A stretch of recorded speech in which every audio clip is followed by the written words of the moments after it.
नमस्कार, hot topic में आपका स्वागत है। मैं हूं अखिलेश शर्मा। कल महाराष्ट्र विधान परिषद के चुनाव होने जा रहे हैं। 3 महीने बाद होने वाले विधानसभा चुनाव से पहले इसे सेमीफाइनल माना जा रहा है। विधान परिषद की 11 सीटों के लिए 12 उम्मीदवार खड़े हो गए हैं और इसीलिए दोनों खेमों में इस चुनाव के जरिए अपनी अपनी ताकत दिखाने की कोशिश की जा रही है। ऐसे में क्रॉस वोटिंग की संभावना भी प्रबल हो गई है, क्योंकि 3 उम्मीदवार ऐसे हैं जिनके पास चुनाव जीतने लायक वोट नहीं है। सभी दल अपने अपने विधायकों को खरीद फरोख्त से बचाने में जुट गए हैं। क्रॉस वोटिंग की आशंका से तमाम पार्टियों ने अपने अपने विधायकों को 5 सितारा होटलों में भेज दिया है।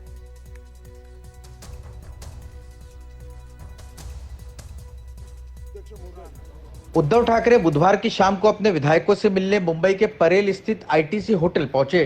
दरअसल महाराष्ट्र की सभी पार्टियां अपने विधायकों को अलग अलग होटल में रख रही है।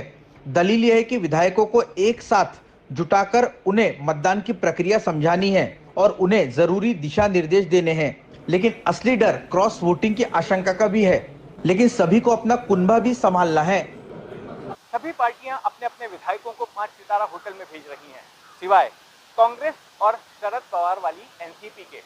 शरद पवार की बेफिक्री की वजह यह है कि उन्होंने विधान परिषद चुनाव में अपना कोई उम्मीदवार ही खड़ा नहीं किया है, बल्कि पीडब्ल्यूपी के जयंत पाटिल को अपना समर्थन घोषित किया है।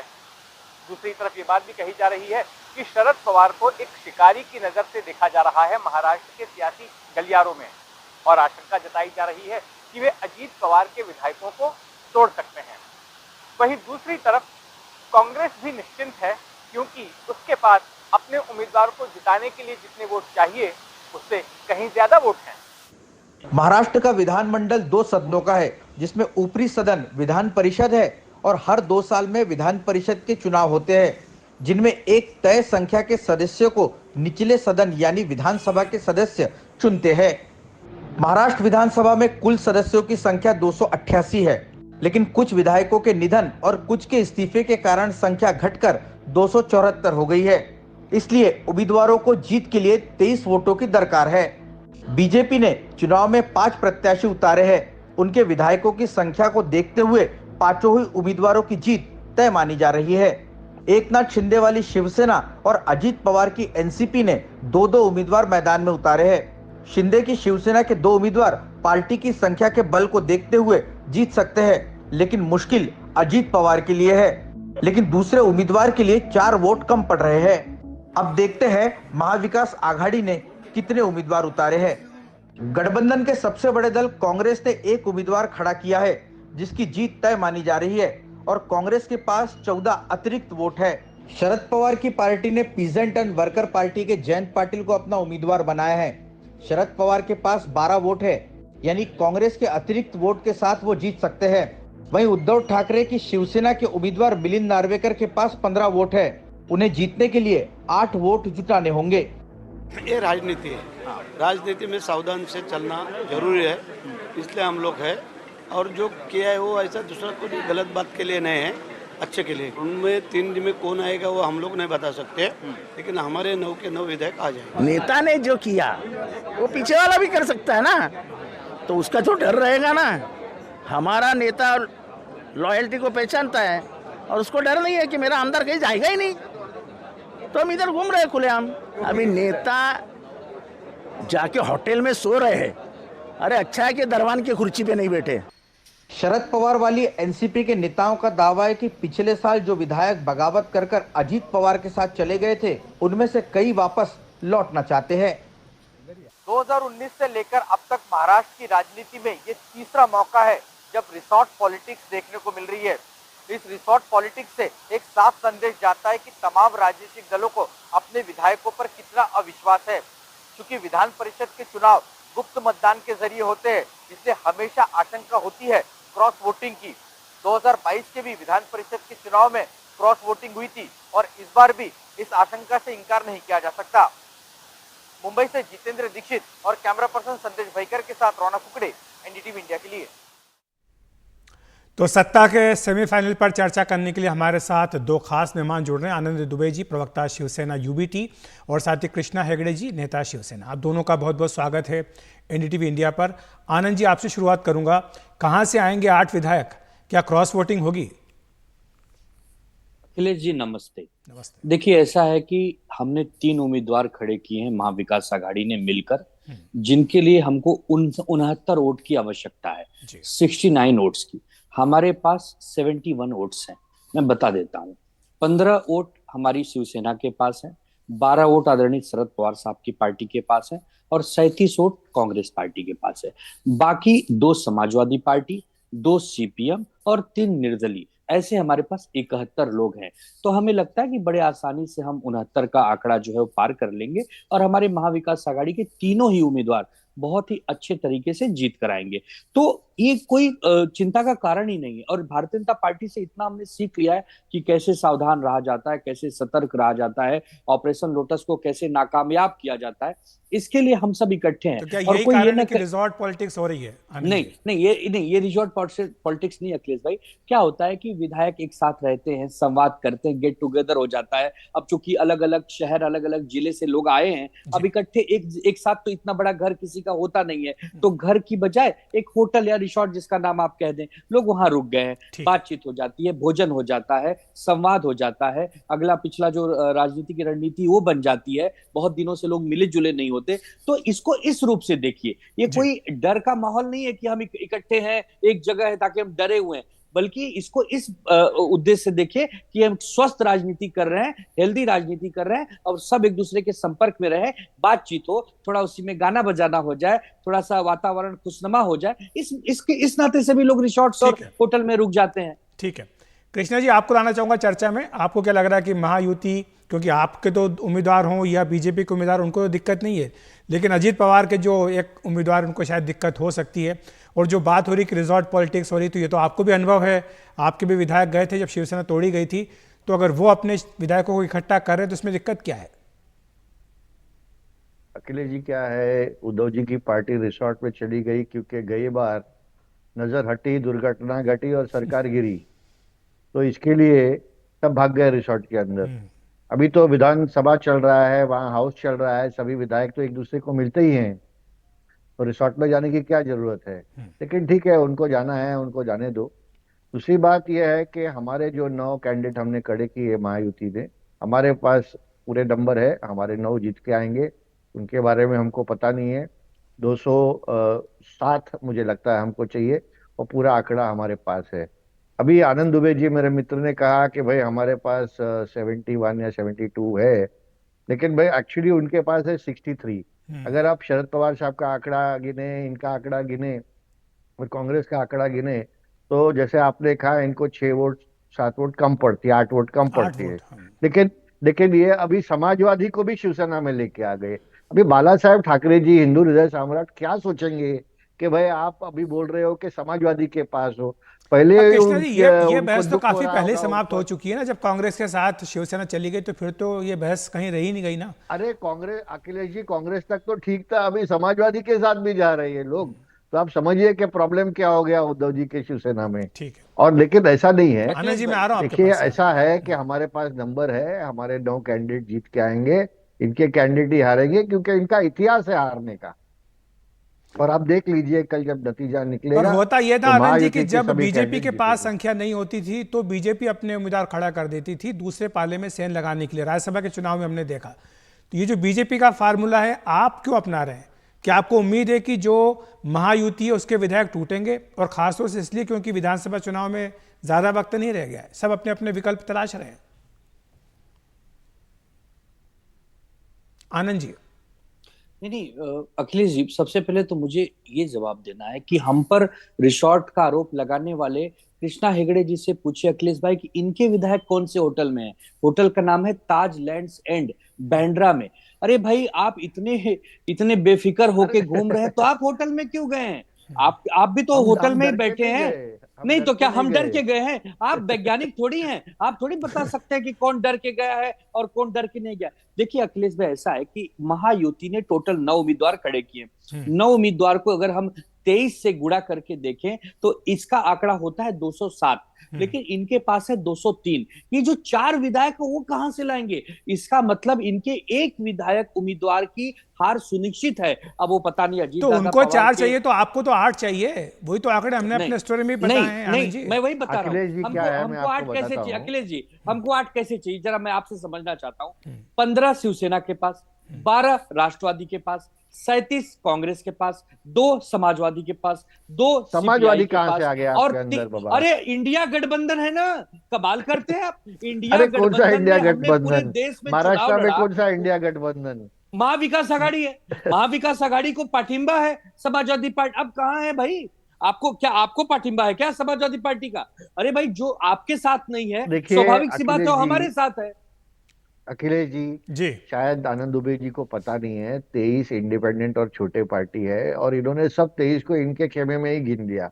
नहीं, ऐसे नहीं 23 को होता नहीं है। गिना, 23 समाज को कहाँ गिना समाज अखिलेश जी? नहीं समाजवादी लेकिन पार्टी लेकिन कहाँ हेगड़े वोट देगी? साहब जो शुरुआत में मैंने आपसे समाजवादी प्रश्न पार्टी- पूछा था अजीत पवार जी के पार्टी के बारे में, कुछ दिनों पहले भी ये अटकलें लगाई गई थी कि उनके कुछ विधायक जा सकते हैं, और जो विधायकों की खेमाबंदी हो रही है इसमें शरद पवार जी की हैं, जो उनके विधायकों को इकट्ठा नहीं किया गया।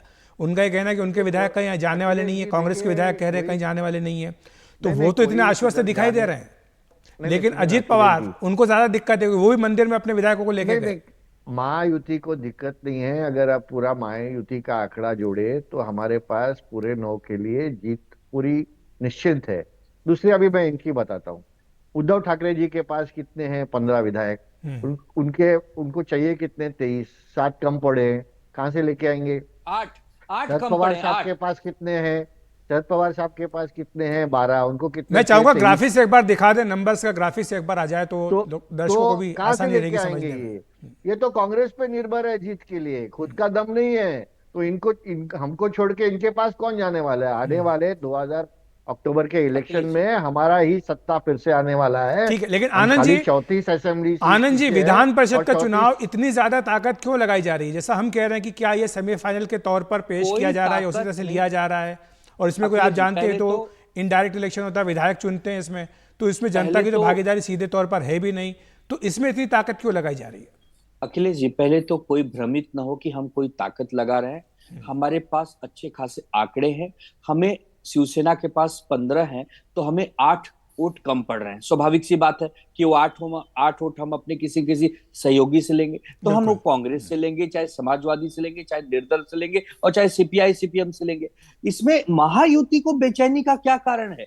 और जब हमारे पास अच्छी खासी संख्या है तो हम ये जोड़ तोड़ खरीद फरोख्त की राजनीति क्यों करेंगे? ये तो हमने कभी किया नहीं। हमने तो हमेशा लोटस को, जो ऑपरेशन लोटस जिसे कहा जाता है, उसको दूर से देखा है। अब हाँ, इतना देखा है कि हम सावधान रहें, सतर्क रहें। नहीं देखा ही नहीं, आप तो भुक्तभोगी भी तो हैं, आपकी मैं पार्टी वही टूट कह रहा गई। हूँ, मैं वही कह रहा वो हूँ डर कि गए ये हैं, नहीं, हम डरे नहीं है। देखिए, हम डरे नहीं है। ऑपरेशन लोटस जो है पूरी तरह से बदनाम है, ये कृष्णा भाई भी जानते हैं। इनके 9 में से एक उम्मीदवार जरूर हारेगा। कल आपके चैनल पे फिर इसी समय इस बात पर बहस होगी तो हम आ जाएंगे। इनके पास वोटों की संख्या नहीं है, खास करके एकनाथ शिंदे जी की कथित शिवसेना और अजीत दादा पवार की कथित राष्ट्रवादी, दोनों में से कोई एक उम्मीदवार जरूर हारेगा, क्योंकि बीजेपी के पास तो उनका संख्या बल है। कृष्णा जी आपका प्रेडिक्शन, और क्या कारण है कि इतना ज्यादा इसमें खींचतान हो रही है कल के चुनाव को लेकर?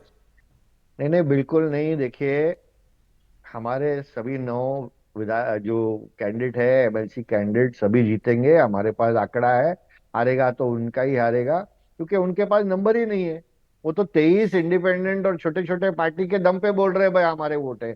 हमारा ऐसा नहीं है। हमारा मायावती का एक कुंभा है, एक वोट है, और एक साथ हम वोट करेंगे। सभी विधायक हमारे साथ में हैं। ठीक है अखिलेश भाई, हमने 23 का नाम लिया कब? हम वो कह रहे हैं कि 8 आपके कम अरे पड़ रहे वही हैं, तो इसलिए वो प्रॉब्लम 23 है की बात ना कह कि रहे हैं। आपने अरे तो लिया उस भी 8 23 का, का वो जो नाम। 8 कम पड़ रहे हैं, मैं बता तो रहा हूँ कि हम कांग्रेस वही से तो लेंगे, प्रॉब्लम है कि थोड़े हम आपने अपने उनको 23 को सहयोगियों आप से गिनते लेंगे, ही नहीं है। तो ये बाबा, 23 की हमारे बात लिए वो कहाँ हो 23 रही भी है? महत्वपूर्ण आप है। बहरहाल तो ठीक है, घट रहे शुक्रिया हैं। आपका जी कृष्णा जी और आनंद जी, शुक्रिया आपका। दूध का दूध, पानी का पानी कल हो जाएगा। कल इस पर मतदान होना है, पता लग जाएगा कि सत्ता का सेमीफाइनल महाराष्ट्र में जिस तरह से दांव पे चले जा रहे हैं उसमें किसकी जीत होती है।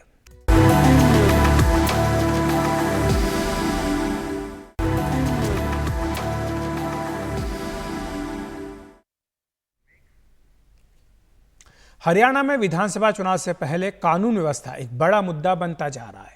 राज्य में बढ़ रहे अपराधों को लेकर विपक्ष राज्य की बीजेपी सरकार पर निशाना साध रहा है। हिसार के हांसी में कल अज्ञात बदमाशों ने हीरो एजेंसी के मालिक और जेजेपी नेता की गोली मारकर हत्या कर दी। बदमाशों ने उनकी एजेंसी पर आकर 4 से 5 राउंड गोलियां चलाईं। पुलिस को सीसीटीवी फुटेज मिली है जिसमें चारों बदमाश बिना नंबर की बाइक पर भागते दिख रहे हैं। इससे पहले हिसार में महिंद्रा शोरूम पर 24 जून को बदमाशों ने 35 से ज्यादा राउंड फायर कर शोरूम के मालिक संजय गुप्ता से 5 करोड़ की रंगदारी मांगी थी। दूसरी तस्वीर नारनौल की है, जहां नांगल चौधरी टोल प्लाजा के कर्मचारियों पर हमला किया गया। टोल कर्मियों का आरोप है कि उन पर लाठी डंडों के साथ गोली भी चलाई गई। एक कर्मचारी को गोली लगने की भी खबर है और उसकी हालत गंभीर बताई जा रही है। उसे अस्पताल में भर्ती कराया गया है।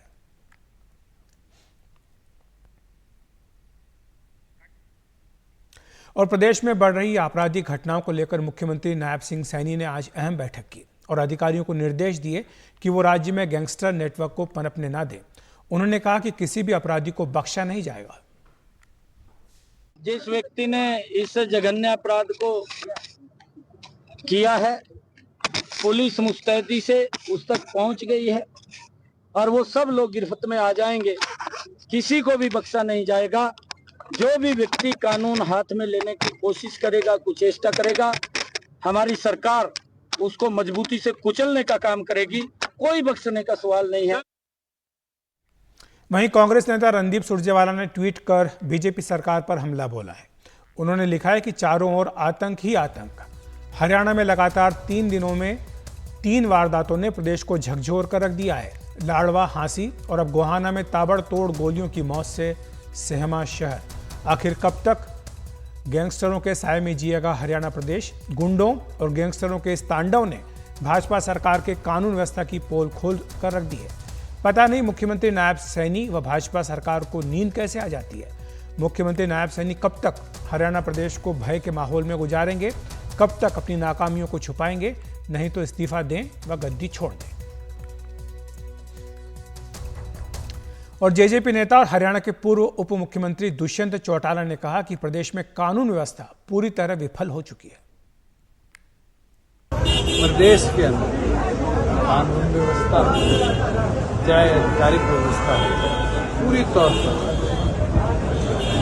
विफल हो चुकी है। कल हमारे व्यापार प्रकोष्ठ के अध्यक्ष रविंद्र सैनी को दिन दहाड़े गोली मार दी गई।